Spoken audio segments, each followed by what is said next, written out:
que queremos compartir en el día de hoy es un tema que a mí me ha sostenido a través del tiempo, pensar en mi Dios como un Dios que es confiable. Y yo sé que la realidad de la vida para muchos no es tan cierta, tan segura como nosotros quisiéramos, pero esta enseñanza, por así decirlo, y este atributo de nuestro Dios es como una roca debajo de nuestros pies. Nosotros sabemos que el mundo en el que nosotros vivimos es un mundo complejo, incierto e irritante en algunas ocasiones, y en muchas ocasiones yo diría. Muchas de las cosas que pasan a nuestro alrededor y en nuestras propias vidas, nosotros a veces no la entendemos y no le encontramos sentido. Y ante esa incertidumbre que tenemos o esa falta de explicación ante muchas de las cosas que pasan, a veces nos intimidamos, nos desesperamos o nos irritamos, incluso con el mismo Dios, por permitir esas cosas que no nos gustan o no nos complacen y ni las entendemos.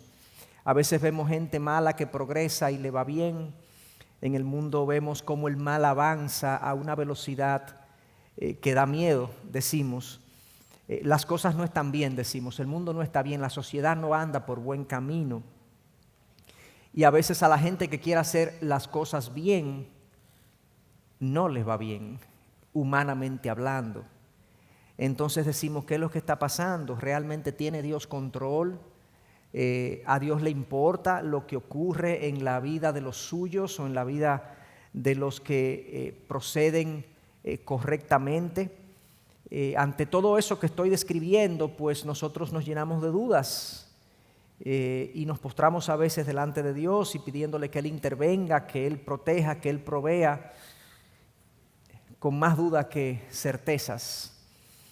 Y las cosas así entonces, como decía, pues nos llenamos de temor por nosotros mismos y nuestras vidas y a veces también por nuestros hijos, aquellos que los tenemos. Y yo quisiera entonces, en ese escenario, con ese telón de fondo, por así decirlo, que es una realidad a la cual ninguno de nosotros estamos ajenos, yo quisiera ir a una historia muy conocida en la Biblia, pero es una historia que tiene mucho que decirnos acerca de esta realidad incierta, dolorosa, aflictiva de la vida, pero en medio de esa realidad, cómo procede y cómo trabaja nuestro Dios. La idea es que al caminar por la vida de José en Génesis 37, desde Génesis 37 a Génesis 50, y de hecho voy a hacer una revisión de toda la historia, vamos a leer múltiples pasajes seleccionados de toda la historia de José en esos capítulos de Génesis 37 al 50. Yo quiero que esa historia nos hable y nos instruya sobre la forma como nuestro Dios procede, que aunque muchas veces, como decía, es incomprensible para nosotros, Dios siempre es confiable. Y nosotros sabemos por la palabra de Dios que Dios quiere que nosotros le amemos, pero a Dios le complace que nosotros le confiemos.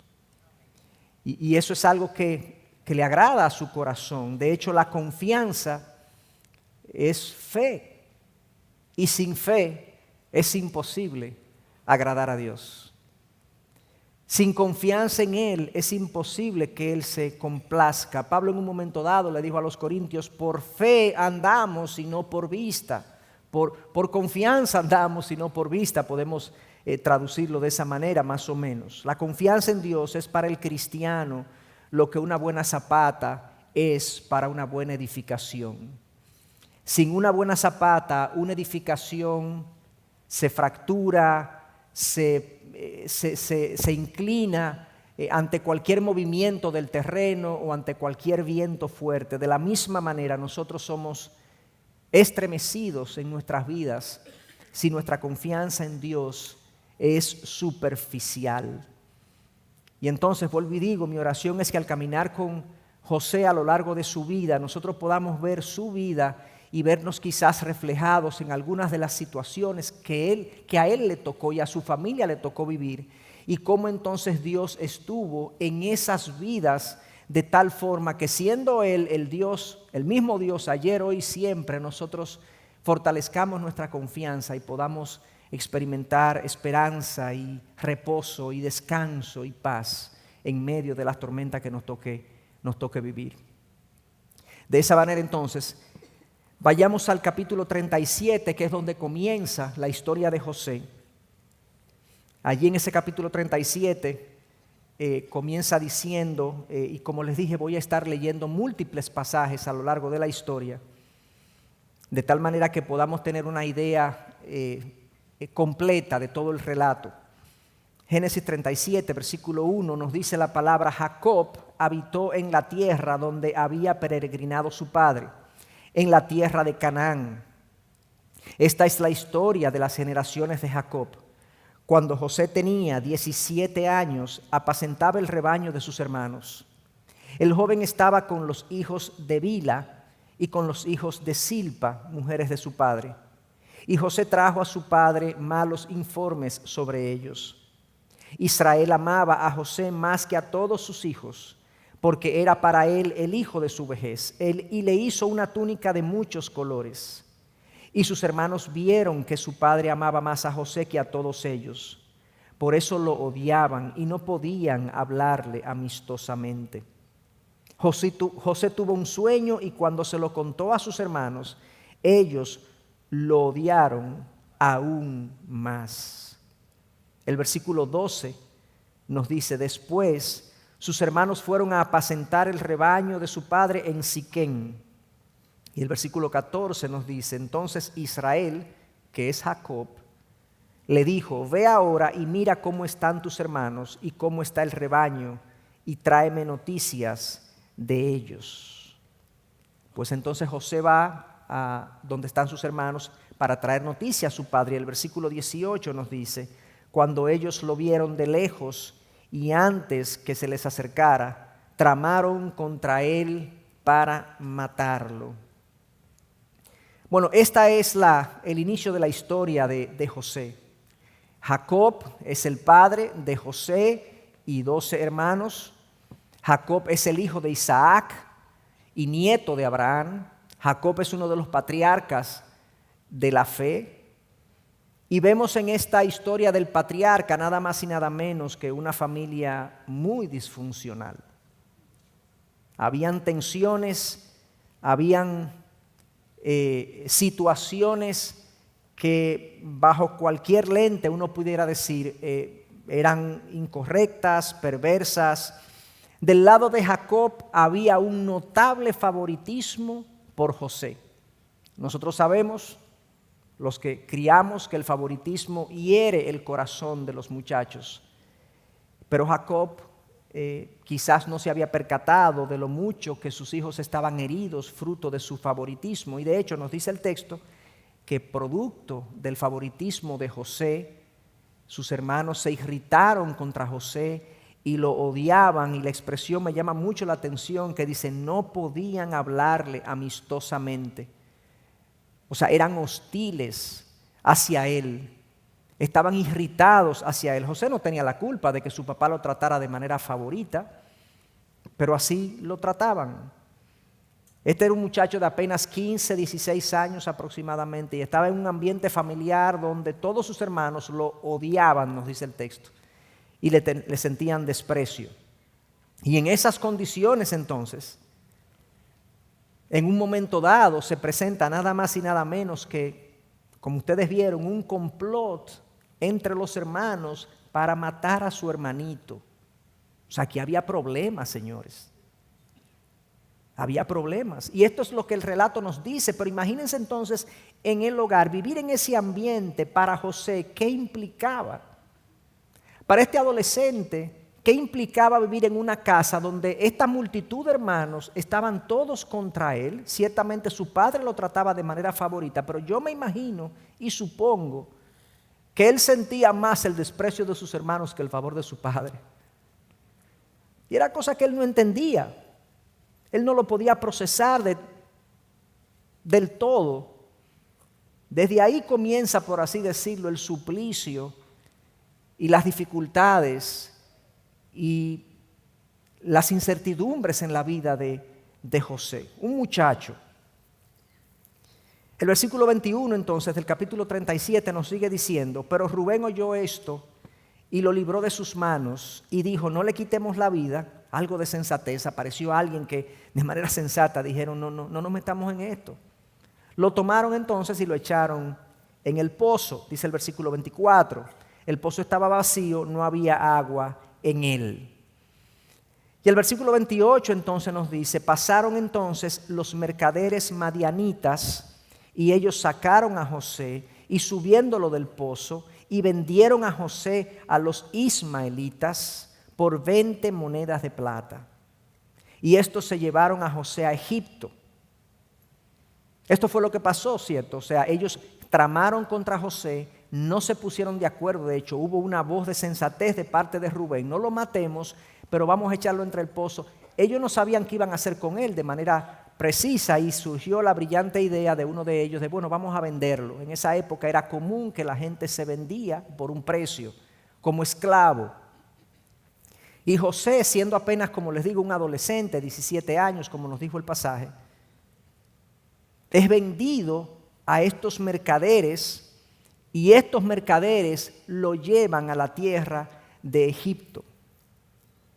Una tierra totalmente desconocida, con un idioma desconocido, con una cultura desconocida, con una teología, por así decirlo, idólatra, pagana. José está en medio de algo que él desconoce completamente. No sabía qué iba a ser de su vida, en lo absoluto. Él no sabía si iba a vivir mañana, si iba a estar bien. De hecho, los hermanos, cuando hacen eso al mismo tiempo, construyen una historia y le dicen una mentira a su padre, a Jacob, y le dicen que a José lo devoró una fiera. O sea que para Jacob enterró a José en ese momento. José no supo qué pasó de su padre, él no tuvo noticias más de su padre ni de su familia. Sencillamente se inserta dentro de la cultura y comunidad egipcia como esclavo. Imagínense todo el potencial rencor y resentimiento y dolor que José tenía por el producto del maltrato de sus hermanos hacia él. José quizás tenía muchas preguntas que hacerle a Dios. ¿Cómo así, Dios? El Dios de la tierra, Dios todopoderoso, del que me ha hablado mi padre. Mi padre dice que tú eres el Dios lleno de misericordia. Y yo fui ahora con 17 años vendido por mis hermanos, maltratado. Estoy en un lugar que no conozco, que no sé qué será de mí.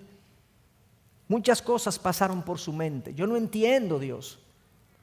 Imaginémonos nosotros en situaciones como esa, donde él no tiene la más mínima idea de qué va a ser de él, qué va a pasar con él. Si va a sobrevivir, si no va a sobrevivir, si lo van a maltratar, qué tipo de esclavitud él va a tener en Egipto.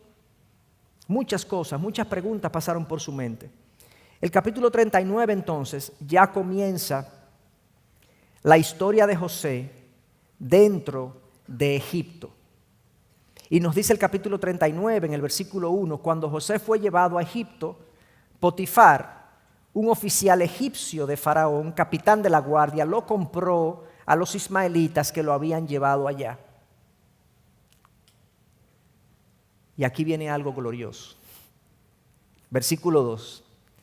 Pero el Señor estaba con José, que llegó a ser un hombre próspero y vivía en la casa de su amo, el egipcio. Vio su amo que el Señor estaba con él y que el Señor hacía prosperar en su mano todo lo que él hacía. Increíblemente, hermanos, el trayecto de José desde el pozo hacia Egipto está lleno de incertidumbre, incluso para nosotros que estamos leyendo la historia. Pero como una forma de Dios ponerle piso, por así decirlo, a esta historia y generar cierta confianza de quién es que está detrás de esta historia y está detrás de cada una de nuestras historias. La historia de José en Egipto comienza con la frase: pero el Señor estaba con José. Notemos que el que Dios esté conmigo no me exime, no me excluye de las vicisitudes, las incertidumbres, los dolores, las aflicciones de esta vida. O sea, Dios estaba con José, sí, pero José era un esclavo en Egipto. Era todo un reto y un desafío para José insertarse en la cultura egipcia, ser aceptado, ver cómo van pasando los días. Pero el Señor estaba con José y la presencia de Dios no eximió a José de estas situaciones. Y la historia de José precisamente nos dice que aunque Dios no siempre libra a los suyos, siempre los acompaña. Como vamos a ver más adelante, esta misma frase se usa exactamente igual en otra ocasión desafiante en la que José entra en Egipto. La misma frase, como una forma de decirnos, sí, las cosas se siguen complicando, pero yo sigo con él. Yo sigo con ustedes. Dios subraya en la historia de José que Él está presente y cerca en medio de nuestras dificultades. El versículo 6 entonces de Génesis 39 nos dice: así que todo lo que poseía, hablando de Potifar, el amo de José, todo lo que poseía lo dejó en mano de José y con él allí no se preocupaba de nada excepto del pan que comía. Y José era de gallarda figura y de hermoso parecer. Ustedes saben que yo me he referido a esa expresión en otras ocasiones como que José era un pollo. Qué bonito lo dice la Biblia, ¿verdad? De gallarda figura y hermoso parecer.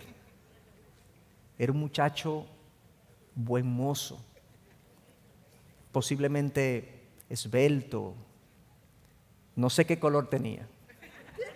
Puede ser de cualquier color porque el color no tiene que ver. Versículo 7, sucedió después de estas cosas que la mujer de su amo, miró a José con deseo y le dijo: acuéstate conmigo. Pero él rehusó y dijo a la mujer de su amo: estando yo aquí, mi amo no se preocupa de nada en la casa y ha puesto en mi mano todo lo que posee. No hay nadie más grande que yo en esta casa y nada me ha rehusado excepto a usted, pues es su mujer. ¿Cómo entonces podría yo hacer esta gran maldad y pecar contra Dios? Y ella insistía a José día tras día, pero él no accedió a acostarse con ella o a estar con ella. Pero un día que él entró en casa para hacer su trabajo y no había ninguno de los hombres de la casa allí dentro, entonces ella tomó a José de la ropa y le dijo: acuéstate conmigo, pero él le dejó su ropa en la mano y salió huyendo afuera. Hay tanto que decir de este incidente. Nosotros conocemos este incidente, de hecho yo me refería a él en un mensaje anterior. Pero en este incidente vemos la fidelidad de José a Dios. José estaba en una situación incierta, difícil, dolorosa para él, desconocida, pero por lo visto su fe y su obediencia y su lealtad a Dios fue mantenida. Él conservó su amor por Dios. Me llama la atención que la razón por la que él no cae en pecado con esta mujer, por la que él decide mantenerse firme, no es el miedo a que me descubran, a las consecuencias y si nos encuentran. ¿Tú te imaginas?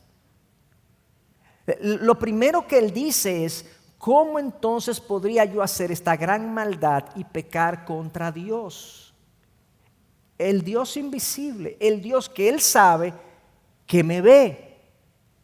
Entonces José, en medio de sus dificultades y sus vicisitudes, mantuvo la pureza de su relación con Dios.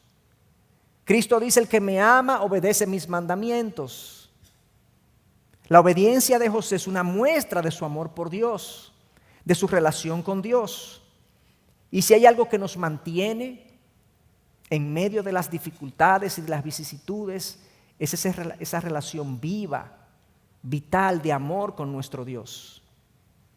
José la mantenía y fue lo que le permitió mantenerse firme en medio de estas situaciones. Un hombre joven, buen mozo, soltero, sin nadie a quien rendir cuenta, no había nadie en la casa. El texto lo dice para que nos demos cuenta de lo intenso de la tentación. Humanamente hablando, era el escenario perfecto para José hacer lo que los hombres hacen.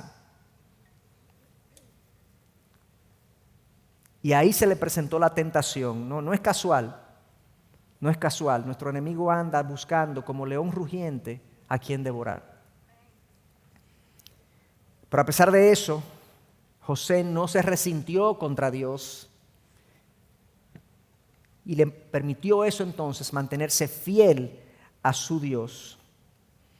El versículo 16 entonces nos sigue diciendo que ella, la mujer, dejó junto a sí la ropa de José hasta que vino su señor a la casa. Entonces ella le habló con estas palabras a su esposo: vino a mí el esclavo hebreo que nos trajiste para burlarse de mí. Y cuando levanté la voz y grité, él dejó su ropa junto a mí y huyó fuera. Increíble. Versículo 19. Cuando su señora escuchó estas palabras que su mujer le dijo: esto es lo que tu esclavo me hizo, se encendió su ira. Entonces el amo de José lo tomó y lo echó en la cárcel, el lugar donde se encerraba a los presos del rey. Allí permaneció en la cárcel. Versículo 21. Pero el Señor estaba con José. Le extendió su misericordia y le concedió gracia ante los ojos del jefe de la cárcel. Bueno, aquí vemos una de las injusticias típicas de la vida. Lo que nosotros vemos todos los días. El serio, un buen muchacho, queriendo hacer lo correcto. De hecho, se metió en este lío porque dijo que no a la indecente propuesta de su marchanta. Y entonces él es víctima de una calumnia. Esta mujer va frente a su esposo, el amo de José, y le dice lo que no es. Le dice una mentira, da falso testimonio acerca de José. Y ya desde aquí comienzo a señalar las similitudes que hay entre la vida y la historia de José y la de Cristo. Porque José es un tipo de Cristo. Nos ilustra el personaje de Jesús, como vamos a ver más adelante. De la misma manera, nuestro Señor Jesús fue calumniado. Hubo falsos testigos que hablaron contra él. Y producto de los falsos testigos y los falsos testimonios que se dieron contra él, él fue apresado. De la misma manera, José fue apresado, metido en la cárcel donde el rey, decía el texto, pone a sus presos. Entonces el bueno, el justo, el que está haciendo las cosas correctas en este mundo, pues le va mal, lo calumnian y Dios lo permite. Dios lo permite. Nuestro Dios lo permite. Cualquiera diría, el pobre José. Se le han caído todos los palitos. Lo venden sus hermanos. Primero lo odian, lo desprecian, traman contra él, lo venden a los ismaelitas. Llega a una casa, está trabajando bien y ahí aparece esta mujer, levanta un falso testimonio, ahora está preso el hombre. En este momento José tenía aproximadamente 20 años, 21 años. Imagínense las preguntas, los cuestionamientos de este joven que está haciendo lo que le toca, se está portando bien, está cumpliendo con el rol que Dios le ha asignado en la creación. Nada va bien en su vida. Nada parece salirle bien. Era un buen momento para José decir, y quizás el relato decirnos, y José se irritó contra Dios. Y José cuestionó a Dios. Y le preguntó a Dios, Señor, ¿qué será de mí? ¿Por qué tú haces esto? ¿Por qué tú permites esto? ¿Qué es lo que pasa? ¿De qué manera te he fallado? Yo no entiendo. El relato no nos dice nada de eso. Mantiene silencio. especulando yo creo que José tenía luchas internas en su mente y en su corazón, que aunque no fueron expresadas, quizás había algunas luchas y dudas, pero por lo que seguimos viendo en el relato, su confianza en su Dios, su fidelidad y amor por Dios fue más y pudo más que sus dudas y sus cuestionamientos y sus resentimientos contra la voluntad de Dios en su vida. Y esta es una de las ocasiones, como decía, donde uno diría, bueno, la vida no es justa, y esta injusticia en la vida de José vino de esta manera. Vino con un falso testimonio, lo apresan, pero la injusticia en este mundo, la injusticia, o sea, un trato difícil, duro para nosotros, puede venir en diversas formas. Dios puede permitir en nosotros falsos testimonios contra nosotros, puede permitir estrechez económica, puede permitir enfermedad, puede permitir muchas cosas en nuestras vidas que a los ojos humanos nos parecería que, wow, no nos corresponde. Es injusta la manera en la que la vida, Dios, me trata. Pero una vez más, Dios quiere subrayar que estas cosas, cuando ocurren en la vida de los suyos, no es porque Él está lejos. De hecho, el versículo 21, otra vez, como les dije hace un momentito, cuando él fue vendido a los ismaelitas y es vendido a Potifar, la primera expresión que aparece ahí, pero el Señor estaba con José y hacía prosperar todo cuanto hacía, ¿cierto? Ahora lo meten en la cárcel, el versículo 21 otra vez dice, pero el Señor estaba con José, le extendió su misericordia y le concedió gracia ante los ojos del jefe de la cárcel. Los ojos de Dios estaban sobre José. La compañía de Dios iba con José donde quiera que él iba, no importa lo difícil y lo complicada y lo incierta de su situación. Romanos 8:35, Pablo hablando de estas cosas dice, ¿quién nos separará del amor de Cristo? ¿Tribulación o angustia o persecución o hambre o desnudez o peligro o espada? Y él concluye esa cadencia, nada nos puede separar del amor de Dios que es en Cristo Jesús. Nada. Y nos sigue diciendo entonces el texto capítulo 40, después de estas cosas, versículo 1, sucedió que el copero y el panadero del rey de Egipto ofendieron a su señor, el rey de Egipto. Faraón se enojó contra sus dos oficiales, contra el jefe de los coperos y contra el jefe de los panaderos, y los puso bajo custodia en la casa del capitán de la guardia, en la cárcel, en el mismo lugar donde José estaba preso. Aquí ya vemos nuestro Dios orquestando, ordenando. El versículo 1 del capítulo 40 dice, después de estas cosas sucedió. Lo dice así, sucedió, como que pasó de manera coincidencial, pero nosotros sabemos que en nuestras vidas nada es coincidencial.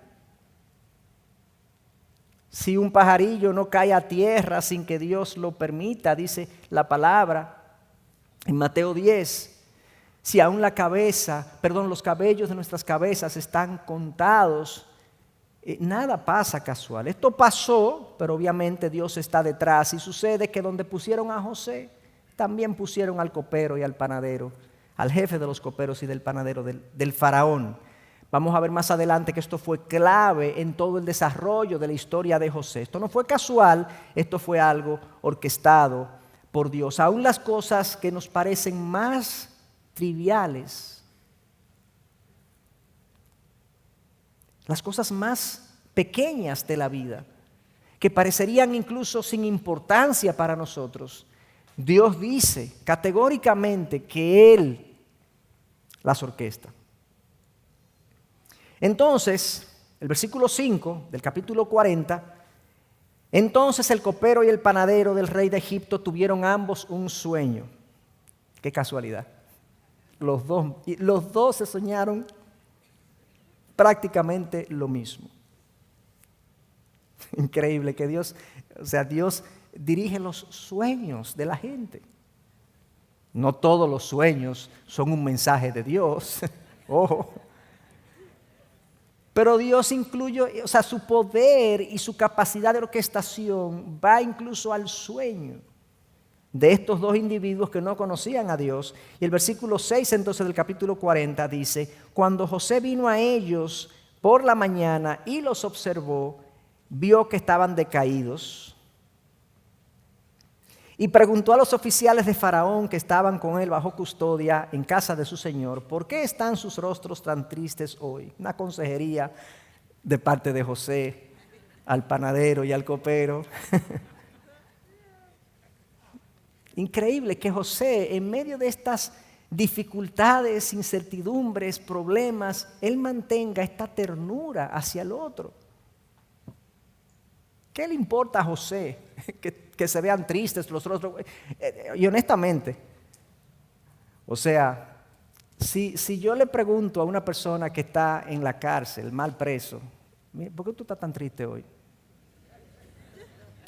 O sea, el individuo me va a decir: ¿por qué estás tú alegre hoy? Porque, o sea, la pregunta es al revés. Era el estado normal y natural, pero José parece ser que no estaba triste, no estaba decaído aún en su condición del privado de libertad. Y les pregunta entonces a ellos: ¿por qué? ¿Qué les pasa? ¿Por qué están tan tristes?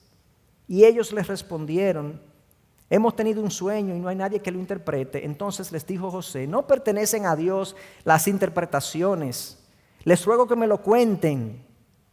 Contó pues el jefe de los coperos su sueño a José. La confianza de José en Dios se ve manifestada en su arrojo al decirle: díganmelo, que Dios tiene el significado y la interpretación de las cosas. No le pertenecen a él las interpretaciones de los sueños.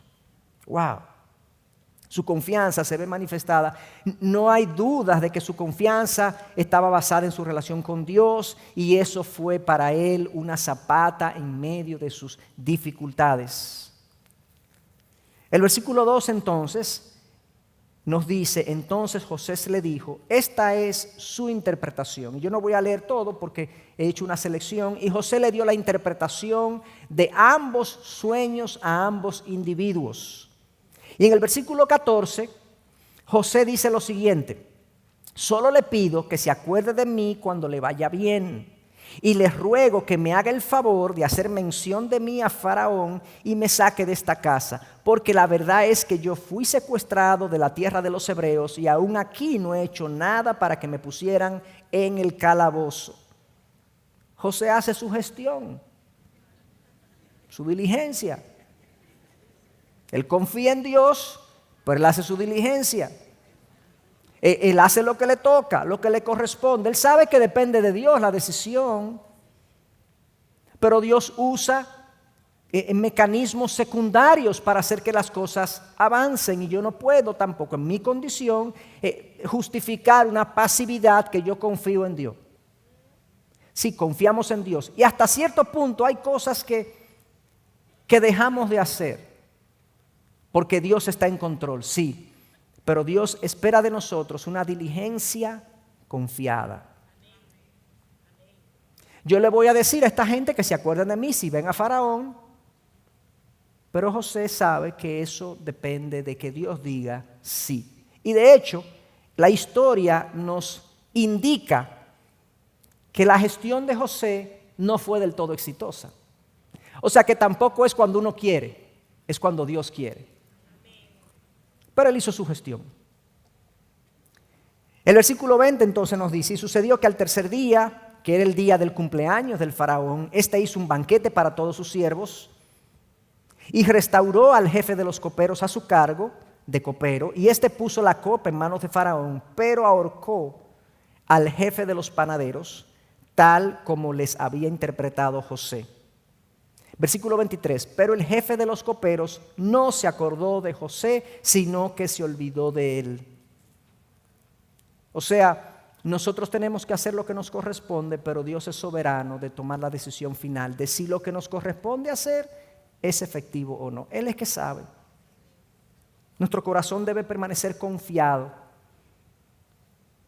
esperando en su sabiduría, porque Él sabe mejor que nosotros qué y cuándo.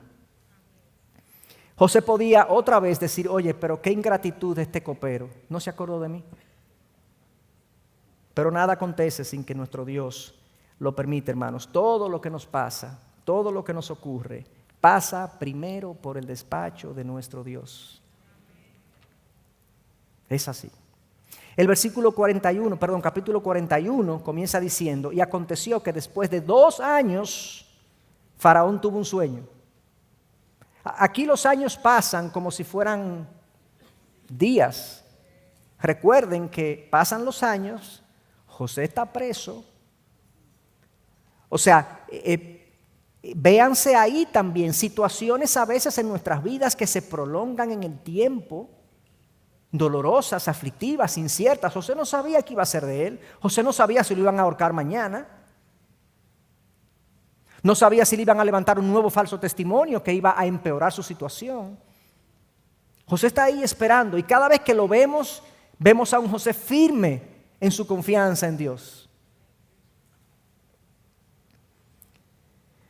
2 años después entonces, mucho tiempo, ya José tiene 10, 11 años en Egipto, en este momento. Esclavo, acusado falsamente, olvidado en la cárcel.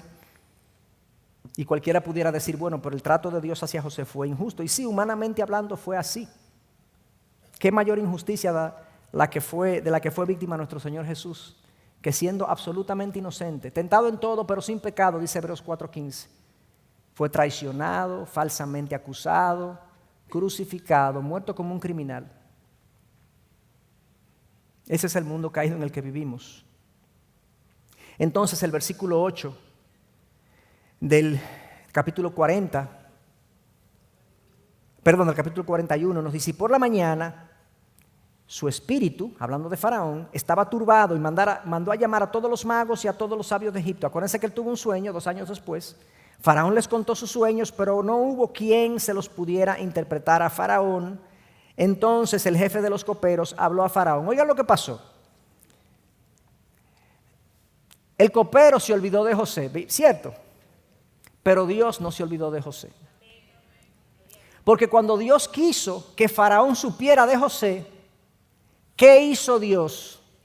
Le mandó un sueño a Faraón. Y como José es el hombre de los sueños, a José iba a tener que venir a la ecuación. O sea que el copero se olvidó, pero Dios no se olvidó. Y Dios lo tenía ahí presente. Ya es tiempo. Ya es el momento de sacar a mi hijo, a mi siervo, de la cárcel a otra situación. Y el versículo 10 del capítulo 41, cuando Faraón se enojó con sus siervos y me puso... esto fue lo que le dijo el jefe de los coperos a Faraón. Cuando Faraón se enojó con sus siervos y me puso bajo custodia en la casa del capitán de la guardia, a mí y al jefe de los panaderos, él y yo tuvimos un sueño en una misma noche. Y él estaba allí con nosotros un joven hebreo, un siervo del capitán de la guardia, y se lo contamos y él nos interpretó los sueños, a cada uno interpretó su sueño. Entonces, versículo 14, Faraón mandó a llamar a José y lo llamaron a prisa del calabozo. Y yo retraduje esa frase. Y dije, entonces Dios mandó a llamar a José y lo sacaron a prisa del calabozo. ¿Ustedes creen que fue Faraón que sacó a José del calabozo? Fue Dios que lo mandó a llamar. Usó a Faraón, usó a este pequeño hombrecito aquí en la tierra, Faraón, para llamar a su hijo del calabozo. Y el versículo 15 dice, y Faraón dijo a José, he tenido un sueño, no hay quien lo interprete, pero he oído decir de ti que oyes un sueño y lo puedes interpretar. Y José... porque la gloria es del Señor, dice en el versículo 16, no está en mí, respondió José a Faraón. Dios dará a Faraón una respuesta favorable, una fe firme, una confianza fresca, una relación de amor con Dios, lo mantuvo firme a través del tiempo. José seguía, a pesar de sus tribulaciones y angustias, confiando en Dios, a pesar de que él no tenía claro lo que Dios estaba haciendo con él, pero le tocaba confiar. Versículo 25, entonces José dijo a Faraón, los 2 sueños de Faraón son uno. Dios ha anunciado a Faraón lo que él va a hacer. Las 7 vacas hermosas son 7 años y las 7 espigas hermosas son 7 años. Los 2 sueños son uno. Y las 7 vacas flacas y feas que subieron detrás de ellas son 7 años. Y las 7 espigas quemadas por el viento del este serán 7 años de hambre. Ahora pues busque Faraón un hombre prudente y sabio y póngalo bajo la tierra de Egipto. Aquí está la famosa historia de las vacas flacas y las vacas gordas. Noten en medio de la historia de lo que estamos contando cómo Dios conoce el futuro de las naciones, de nuestras vidas, pero de nuestras naciones, de nuestros destinos. Esto va a pasar 7 años de prosperidad, luego 7 años de adversidad en la tierra. Dios tiene control, Dios sabe y lo anuncia desde el principio. Se lo está revelando a usted, Faraón, para que usted sepa lo que va a pasar. Así que ponga a alguien que resuelva. Él no se estaba autopromoviendo o autonombrando, pero era obvio, muy sabio de parte de Faraón.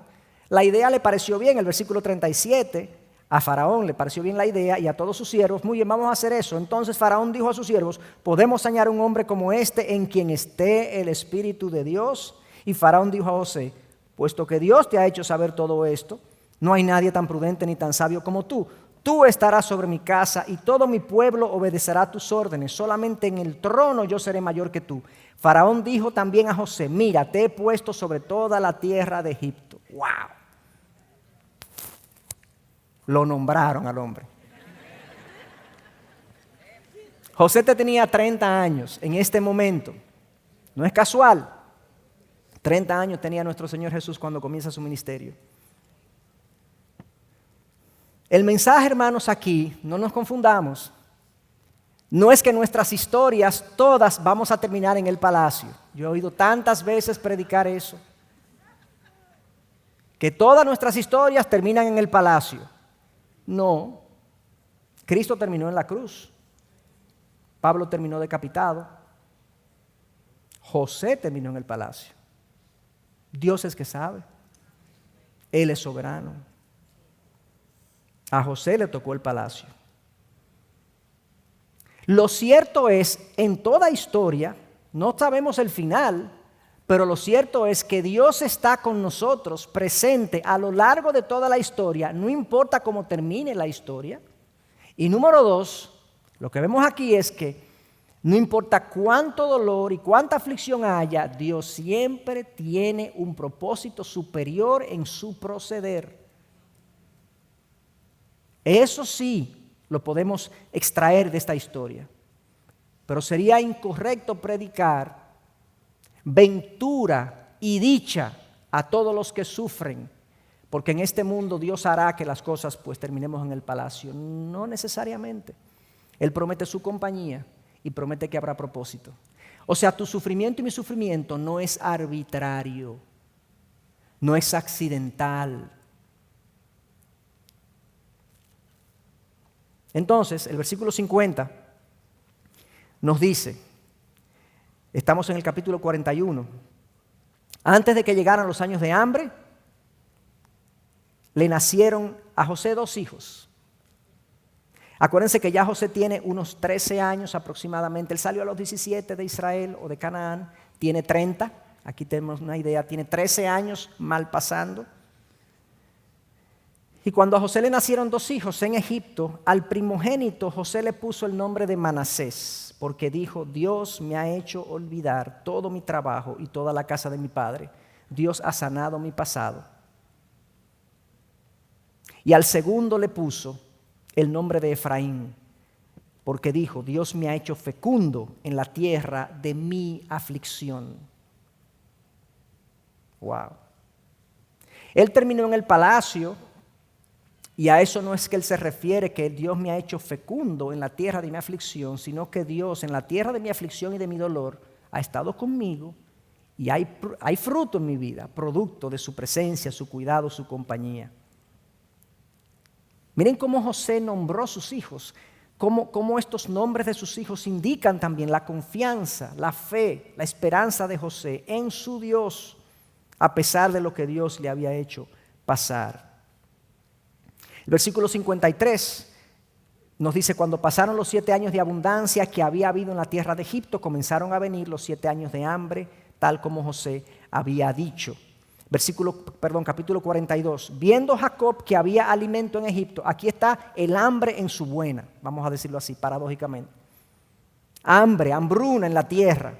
En Egipto no había tal hambruna por las cosas que se habían, las decisiones que se habían tomado, pero en todas las tierras alrededor sí. Y viendo Jacob que había alimento en Egipto, dijo a sus hijos: ¿por qué se están mirando? He oído que hay alimento en Egipto. Y añadió: desciendan allá y compren allí un poco de alimento para nosotros, para que vivamos y no muramos. El versículo 6 nos dice: y José era el que mandaba en aquel país. Él era quien vendía a todo el pueblo de la tierra. Cuando los hermanos de José llegaron, se postraron ante él, rostro en tierra. Al ver José a sus hermanos, los reconoció, pero fingió no conocerlos y les habló duramente. Aquí está el primer encuentro que tiene José con sus hermanos. Sus hermanos no lo conocen. José tiene 13 años más, de 17 a 30, era un hombre. No sabemos si se dejó la barba, si se afeitó, si se peló la cabeza. Los egipcios tendían a pelarse la cabeza, a quitarse todos los vellos faciales. José tenía un aspecto totalmente diferente. Además, imagínense, por más que se parezca a mi hermanito que vendimos hace 13 años, este no puede ser mi hermano porque este hombre está mandando. ¿Ustedes me entienden?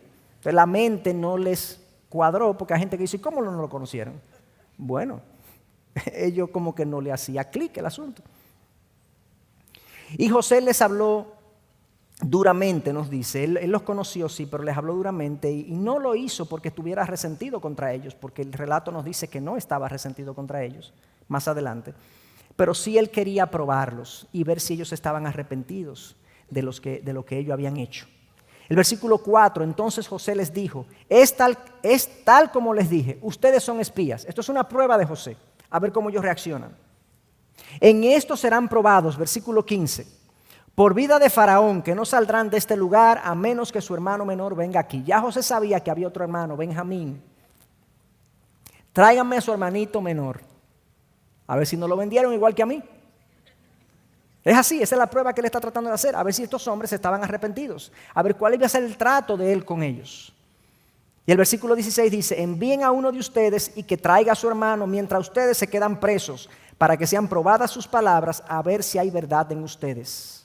Versículo 19, y el resto de ustedes vayan, lleven grano para el hambre de sus casas, y tráiganme a su hermano menor, para que sus palabras sean verificadas y no morirán. Y así hicieron. Aquí hay una prueba de José a la que él los somete. El capítulo 43 nos dice que el hambre iba agravándose en la tierra. Y cuando acabaron de comer el grano que habían traído de Egipto, su padre les dijo: vuelvan allá y cómprenos un poco de alimento. Versículo 15, capítulo 43. Tomaron pues los hombres este presente, doble cantidad de dinero en su mano, y a Benjamín. Se levantaron y descendieron a Egipto y se presentaron delante de José. Cuando José vio a Benjamín con ellos, dijo al mayordomo de su casa: haz entrar a estos hombres a mi casa y mata un animal y prepáralo, porque estos hombres comerán conmigo al mediodía. Qué glorioso. Ya José está diciendo: bueno, aquí hay verdad, posiblemente ya hay arrepentimiento, yo entonces quiero comer con estos hombres. ¿Y no se parece eso lo que hace nuestro Señor Jesús y nos invita a su mesa? Cuando nos arrepentimos de nuestro pecado, de nuestra rebelión, y Él nos dice: quiero comer con ustedes. Versículo 24, capítulo 43. Después el hombre llevó a los hombres a casa de José y les dio agua, se lavaron los pies, también les dio forraje a sus asnos, bendición tras bendición, gracia y favor. Ellos no se lo merecían, pero Dios no nos trata a nosotros como nosotros nos merecemos. Él nos bendice conforme a su gran misericordia. Versículo 25, entonces prepararon el presente para la venida de José al mediodía, pues habían oído que iba a comer allí. Cuando José regresó a su casa, ellos le trajeron a casa el presente que traían en su mano y se postraron ante él en tierra. José se apresuró a salir, dice el versículo 30, pues se sintió profundamente conmovido a causa de su hermano y buscó dónde llorar. Wow. Entró en su aposento y lloró allí. Después se lavó la cara y salió, y controlándose dijo: sirvan la comida. El capítulo 44 nos dice que José hizo una segunda prueba con ellos, la cual ellos pasaron. Ya José estaba seguro de su arrepentimiento. Y el capítulo 45 entonces es la culminación de la historia prácticamente. Dice el versículo 1 del 45, José ya no pudo contenerse delante de todos los que estaban junto a él y exclamó: hagan salir a todos de mi lado. Y no había nadie con él cuando José se dio a conocer a sus hermanos. Lloró tan fuerte que lo oyeron los egipcios, y la casa de Faraón se enteró de ello. José dijo a sus hermanos: yo soy José. ¿Vive todavía mi padre? Pero sus hermanos no podían contestarle porque estaban atónitos delante de él. Y José dijo a sus hermanos: acérquense ahora a mí. Y ellos se acercaron. Y él les dijo: yo soy su hermano José, a quien ustedes vendieron en Egipto. Eso es lo que Cristo nos va a decir a nosotros. Ustedes se rebelaron contra mí, me vendieron y yo morí en la cruz, pero yo soy su hermano. Y el versículo 5 nos dice: ahora pues, increíble, oigan esto, no se entristezcan ni les pese el haberme vendido aquí. Pues para preservar vidas me envió Dios delante de ustedes. Porque en estos 2 años ha habido hambre en la tierra y todavía quedan otros 5 años en los cuales no habrá ni siembra ni siega. Dios me envió delante de ustedes para preservarles un remanente en la tierra y para guardarlos con vida mediante una gran liberación. Ahora pues no fueron ustedes los que me enviaron aquí, sino Dios. Él me ha puesto por padre de Faraón y señor de toda su casa y gobernador sobre toda la tierra de Egipto. Dense prisa y suban donde mi padre y díganle: así dice tu hijo José, Dios me ha hecho señor de todo Egipto. Ven a mí, no te demores. No sé si notaron, pero en apenas 4 versículos, Dios, Él y Dios. Lo estoy leyendo literalmente. Dios me envió delante de ustedes. Dios me envió delante de ustedes para preservarles un remanente en la tierra. No fueron ustedes que me enviaron aquí, sino Dios. Él me ha puesto por padre de Faraón. Y por último le manda a decir a su padre: Dios me ha hecho señor de todo Egipto. Dios, su confianza en Dios. O sea, José está consciente al tanto de que Dios está orquestando, ordenando, cuadrando todos los eventos de su vida, y aún las aflicciones. No fueron sus hermanos fueron las causas secundarias, pero fueron instrumentos de Dios para hacer la obra de Dios, pero fue Dios que hizo todo esto. Y eso entonces previno a José de resentirse contra sus hermanos, porque le dice: no fueron ustedes, fue Dios. Obviamente el pecado de sus hermanos es responsabilidad de ellos, pero Dios permitió que eso ocurriera con un buen propósito.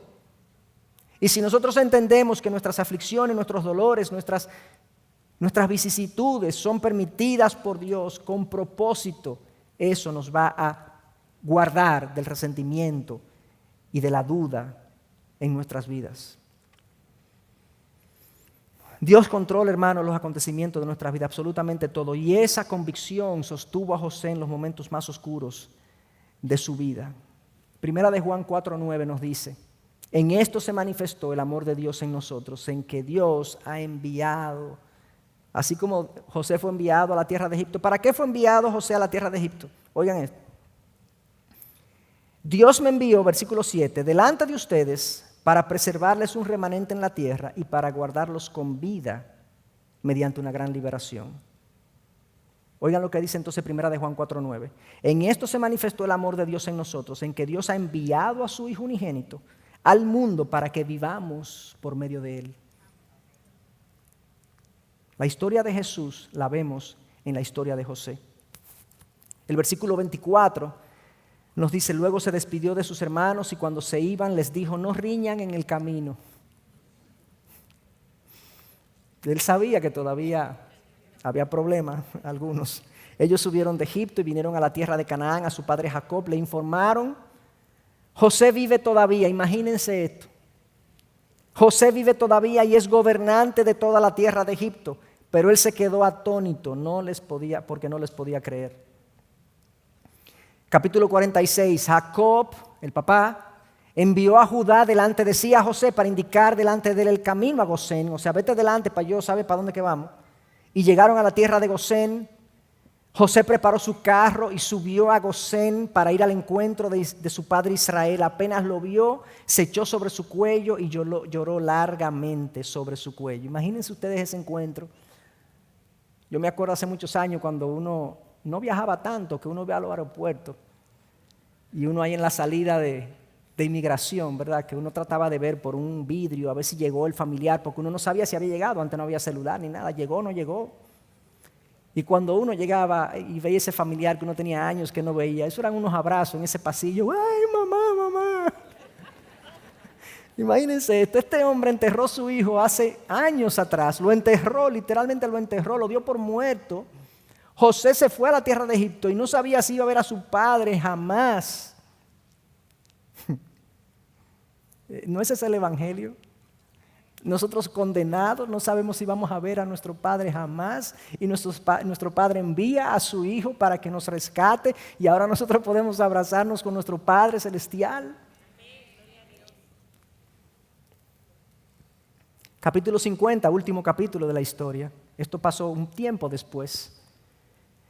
Al ver los hermanos de José que su padre había muerto, ya su padre murió, dijeron: quizá José guarde rencor contra nosotros y de cierto nos devuelva todo el mal que le hicimos. Todavía ellos están dándole mente a si José se va a desquitar con ellos. Ellos están esperando. Y el versículo 18 nos dice del capítulo 50: entonces sus hermanos vinieron también y se postraron delante de él y dijeron: ahora somos tus siervos. Pero José les dijo: no teman. ¿Acaso estoy yo en lugar de Dios? Ustedes pensaron hacerme mal. Esto mismo lo puede decir Jesús. Ustedes pensaron hacerme mal, pero Dios lo cambió en bien para que sucediera como vemos hoy y se preservara la vida de mucha gente. Ahora pues, no teman, yo proveeré para ustedes y para sus hijos. Y los consoló y les habló cariñosamente. ¿Cómo comenzó la historia? Que ellos no podían hablarle a José cariñosamente. Que no podían hablarle así. No había una relación. Ahora se construyó una relación a través de estos eventos en la vida de José. Y ahora José, luego de todos estos eventos, puede dirigirse a ellos cariñosamente. Hermanos, y con esta frase termino. Yo creo que esto resume lo que he querido enseñar, predicar y reflexionar. El predicador Charles Spurgeon decía: Dios es demasiado bueno como para ser cruel y demasiado sabio como para equivocarse. Cuando no podemos ver su mano, debemos confiar en su corazón. Que el Señor nos permita, cuando no entendamos y no veamos la luz al final del túnel o la bondad en nuestro camino, sepamos que Dios tiene un corazón bondadoso en el que podemos confiar. Vamos a orar. Señor, muchas gracias. Gracias por esta historia, que es una historia que tiene un eco en la historia de Jesús. Vemos la historia de Jesús y la historia de José ser replicadas, como tú a través de la vida de un individuo, tú lo insertas en una comunidad, en una sociedad, en el caso de tu hijo, en un mundo, para que sea el instrumento de salvación para la vida de muchos otros. Oh Señor, tú tienes control de cada detalle de nuestras vidas, lo entendamos nosotros así o no. A veces nos resentimos contra tu gobierno, cuestionamos tus decisiones.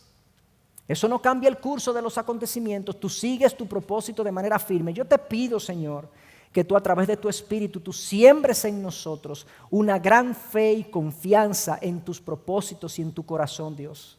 Que en ningún momento, a pesar, Señor, de lo oscuro y lo aflictivo del camino, nosotros, Señor, desconfiemos de ti.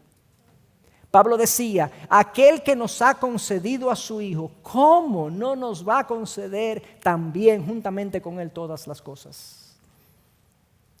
Oh Señor, gracias por estas historias que nos indican que tú estás con nosotros y que lo que tú haces y permites siempre tiene un propósito superior, trascendente a nosotros mismos. Te bendecimos, Dios, en el nombre de Jesús. Amén y amén. Gracias por acceder a este recurso. Espero que haya sido de gran bendición para tu vida.